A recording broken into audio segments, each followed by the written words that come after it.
Homelessness and addiction have nothing to do with each other. Here's how. Like I said, I was first homeless when I was 14 years old. I grew up around, my parents drinking every day. I seen my father do needles, smoke crack, do opioids, or whatever you call them, pills, like pain pills and all that, smoking and everything. And so I grew up around drugs all my life. But I knew, in all the pain that I was in, me being exposed to it at an early age, from my father, I was around it so much that it made me sick because I had to watch my father deteriorate from doing drugs, which he died when I was 18. When I was in jail, I even missed the funeral. Hamilton, Ontario. So, 14 years old.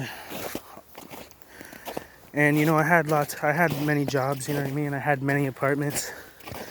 And when you're young, you're on your own from 14 all the way up. Every time you fuck up, which we all do, there's nobody there to catch me. You know what I mean? When if I get sick and I can't work, I lose my job, I go back to a homeless shelter, man.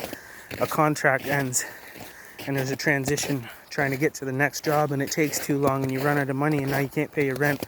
I go back to homelessness. Where do you go? I didn't see you guys at the shelter, So that's reality for somebody that may not have family or parents or any good influences in their life since they're at an early age. And so this is the thing, I was homeless all over Canada many times. I had a job even in Kitchener, Ontario, and that's what happened. I ended up got a credit card. I was working full time, 6 months, contract ended. I'm paying my rent with my credit card, paying groceries, trying to jump into a next job right away. Didn't happen the way I planned it. I'm paying bi-weekly for my apartment. I'm 18 years old. I just got out of jail and my dad just died, or I was 19. And I'm and that job that I had, I was originally working, and I was homeless at the shelter, trying to get my way out. And, luckily, I was young, I was 19, so I still had a lot of gas in me as well. And the city Kitchener was good when it came to, it was okay for homelessness.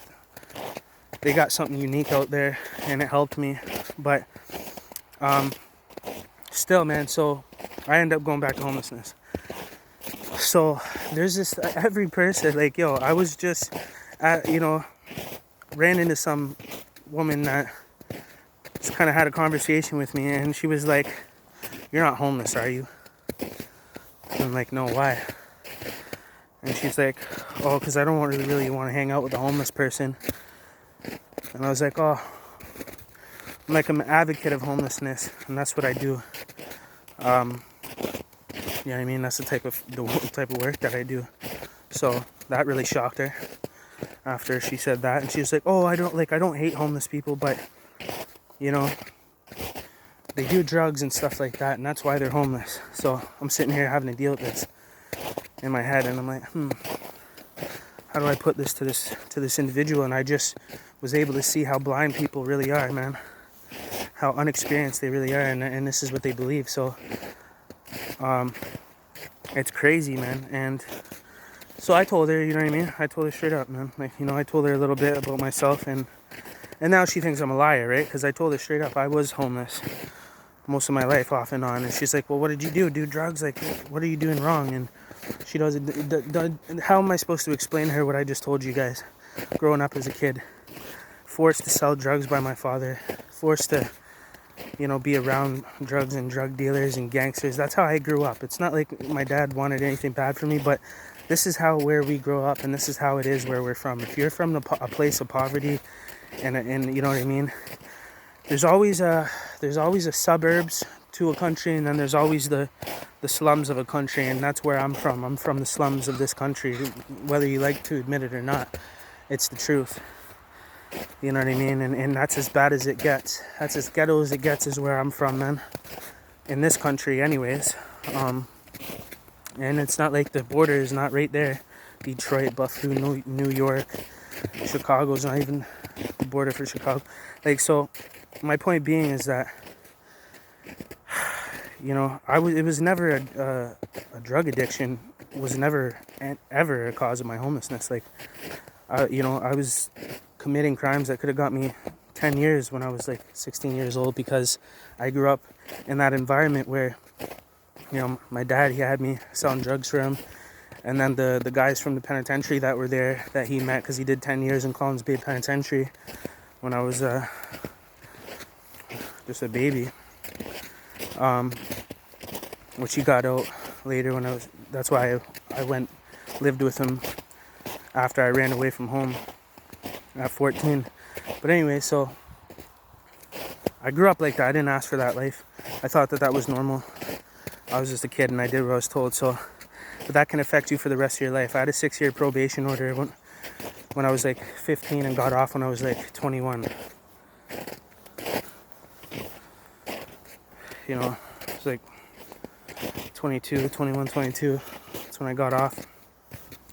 So your life is ruined at that point. Like you thought, and then your reality turns around, and then you're an adult, and then you're like, wait a minute, I got lied to all my life, and I don't have to live this way. But now you're so motivated thinking that, oh, I'm going to go earn a life for myself and do good. And now you have all these limitations and things limiting you, and society limiting you, and the stigmas against you, and nobody will rent to you, and nobody will give you a job unless it's super hard labor. And like, you're living at a shelter while you're trying to do labor, and there's people up all night doing drugs or withdrawal and trying to recover. And then there's people doing drugs around them, making them relapse again. And it's like you're throwing everybody in the same pot, we're all trying to survive and escape and improve our quality of life. But if you do that, we're all going to stay down. And the same reason why you guys don't put yourselves around bad influences and expose yourself to drugs or people that are withdrawing or recovering, or we're all supposed to be in our own, we're all at different times in our lives. You know what I mean? Like, we're all going through different things at different times in our lives, different phases. You know what I mean? And you have to be able to live by yourself so you can function properly. You know what I mean?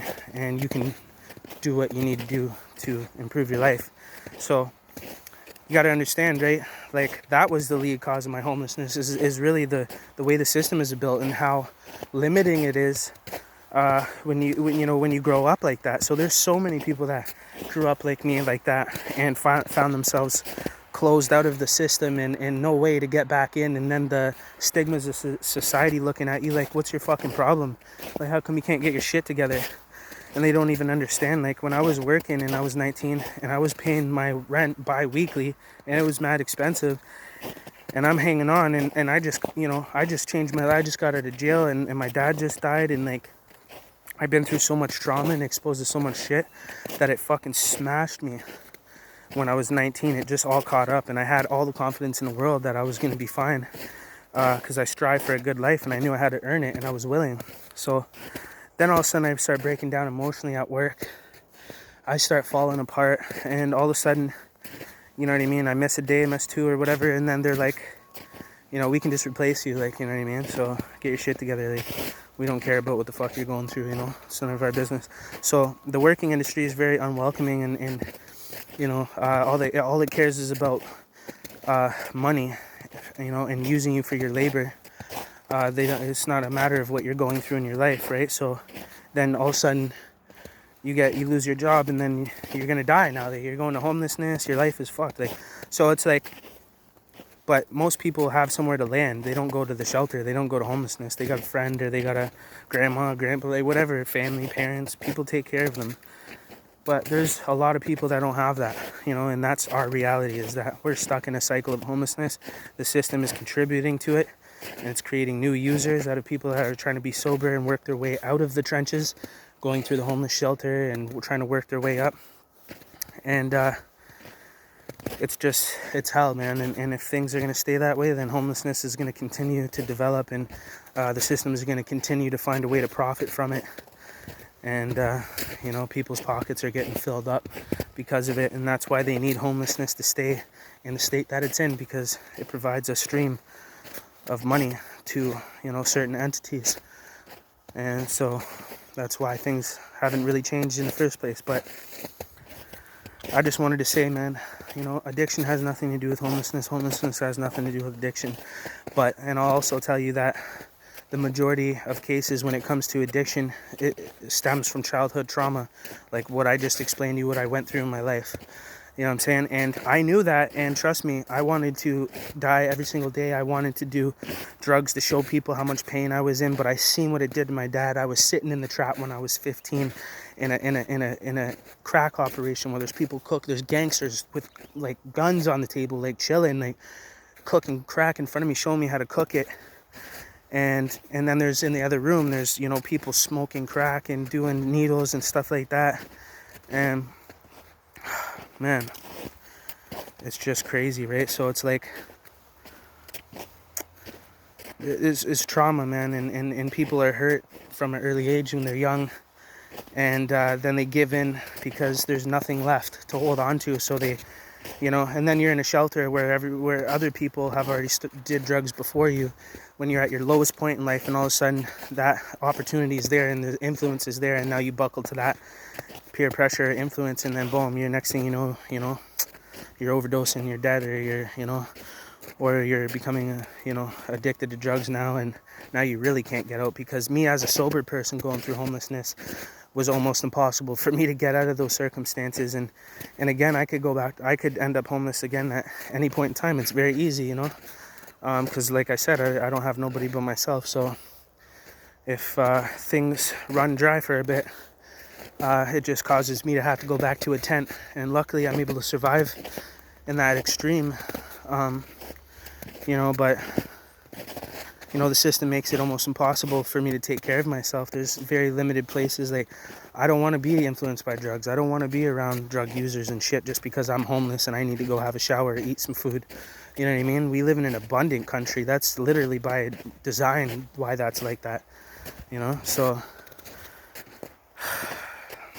it was a nightmare, and it still is a nightmare. And I'm just glad that I know for sure I'm gonna be okay no matter what, and I'm better off than other people. But that's because I really fought, And I don't expect other people that are addicted to drugs to be as strong as I was, because somebody's stronger than me too, and they look down on me that I ever was homeless, and they're like, oh, get a job, you bum. And like, they don't realize that we're all meant to be here together to help each other in this world. Like, if you're a stronger man and you're a stronger woman, and you can do more than the other person can, and they can't seem to get up on their feet, you're the one that is by nature designed to be there to support that person, to help that person and empower that person, and also do the hard work that somebody else can't do. Even though people get mad, why should I do something for somebody else? And the reason why they feel like that is because the system has us working for peanuts, working so hard that we don't even have the energy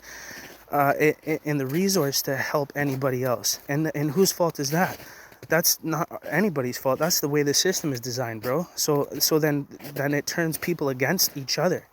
So all of a sudden the working person is so pissed off that they're working so hard that they're in a bitter state, and they're they're struggling and suffering to get by. So they blame, they don't want to help nobody, and their attitude changes, and now they're like, fuck these people that need help, fucking man up and get tough, bitch. You know what I mean? Like, I was like that at one point in time. I had been working and paying my tax, you know what I mean? Like, and looking down on people like, get your money up, you fucking loser, you know what I mean? Like, pull out a stack in front of them and laugh, and it made me a savage. It made the system and the way the streets turned me into a savage. And that's what is the cause of the system, is the root problem of this, bro. You know what I'm saying? It's not even us. It's not even a working person that says, get a job. Bum, I feel bad for them too, because they're working for peanuts. That's putting them in such a negative, angry, bitter state of mind that they have to they're just blind. They don't even know the mechanics of what's happening, so that we turn on each other versus looking at the system. The system is fucking the most intelligent, structured, organized crime that ever existed. Corruption at its highest degree. You know what I'm saying? In such a way that it looks as if it's helping us. Okay? And that's how the devil works. Here, let me help you. But at the same time, he's coming up with a plot to take everything you have, but in a nice way where you just become willing, because humans are good in nature. So we want to, you know what I mean? We trust, and that's how we get hurt. And that's why it continues to happen over and over again, because we're like that by nature. But my point being, man, is that, see, it's crazy. You don't even realize how deep this stuff goes. And like I said, man, homelessness and addiction have nothing to do with each other, and addiction is like mostly the cause of that trauma growing up the way I did. But I don't know, man. I had music. I rap. I make music. I'm known as Sincere Music with a Z, on iTunes, Spotify, Google Play, Apple Store. You know, just Google me. I'm verified on Facebook, and you'll find my page. But that's something that I had, you know, growing up in like a hood ghetto type city. Everybody wants to rap, you know what I mean? And it's kind of that, it really is that life out there. So it's kind of like, that's our main function, like, and that's how it is in the hood everywhere, all over the world, you know what I mean? LA, everything, right? It's a very musical, there's such a presence of music and talent, because when you're going through suffering and struggling, you know, diamonds are formed by pressure, you know what I'm saying? So that's why the most unique people in the world, and these like Tupac, all these people that are influences and public figures, a lot of them come from, you know, really ghetto backgrounds and really, you know, struggles, real struggles, right? So that's why you see that. But anyways, yeah, man, I hope that people see this video that you know, are those type of people that think that, like, you know what I mean? Oh, if you're homeless, you must be a drug addict. I don't trust you, don't believe you, and it's all your fault, and it's all by your own decisions why you're a drug addict and homeless. That is a complete lie, and I don't like bullies, bro. I've been a bully, trust me, and I've been a demon. So, you know, you don't want to be like that, trust me, because if it happens to you by a bigger demon and a bigger bully, you're gonna find out why that's not good for you. You know what I'm saying? So that's bullying, and it's the same thing as racism. I hate that. I don't like that. You know, any type of, because I felt what that feels like. I felt like to be bullied, and that's, all of those things fall into that category. And I'm a warrior, man. I'm not a victim, bro. Trust me. Like, you're not gonna bully me or beat me up. You're gonna get hurt. You know what I'm saying? In whatever way, if it's the truth that hurts you that I delivered to you, or if it's like, if physically, you know, I'd be, you know what I mean? I'm the one that's beating the bullies up, man. Like, you know what I mean? So they underestimate, you know, and once you go through so much in your life, you're not playing anymore. And there's an inner force within us that, you know, comes out, that humans have by nature, and it's called survival. You know what I mean? And you either become an animal or you become a victim. And I wasn't a victim, and I'm never going to be. So just because I've been through homelessness, or when I was young, I went through addiction and alcoholism, and I've been to jail, you know, all my young life, and I was around that shit, and it was like, you know, that's how I grew up. I knew I'm trying to escape, and I'm gonna end up prosperous. That's all I'm thinking. I'm gonna survive. I'm gonna live. My people are gonna eat, and we're gonna be okay, because that's my duty as a warrior, to make sure this works out. So it's like, that's my mentality, man. And like I said, you know, I've been through all of it. I did, you know what I mean? I've been to jail. You know, when I was young, I was popping pills. I was, you know what I'm saying, doing ecstasy, coke, you know, robbing, kicking doors, and like, it was just fucking madness. Like, I had warrants all the time, on the run.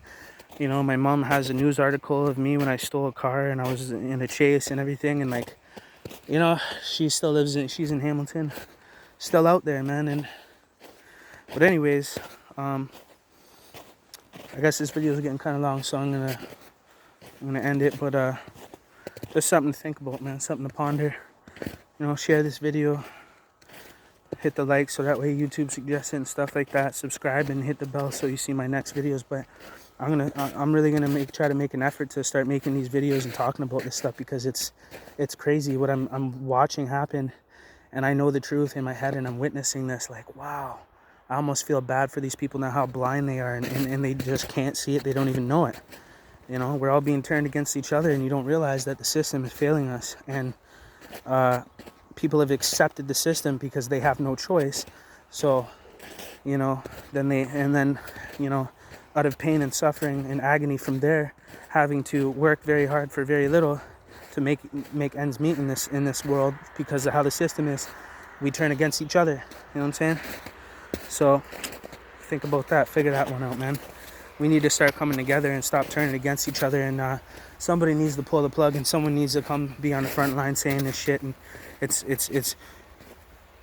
exploiting and exposing for me to talk about what I went through in my life when it comes to homelessness. I was never going to say anything about it until I became successful and I became completely established in my life, and then I could look back and reflect, and then expose that to people for the greater good, and for the education that people really need to see it firsthand. So God had a plan for me, man, and his plan for me was to be rooted in truth, and go through these trials and tribulations to expose them to the masses and show people what's really going on here, and show people who the real enemy is, man. Because, you know, it's God's plan, man. So, Corey Resilient, man. Peace.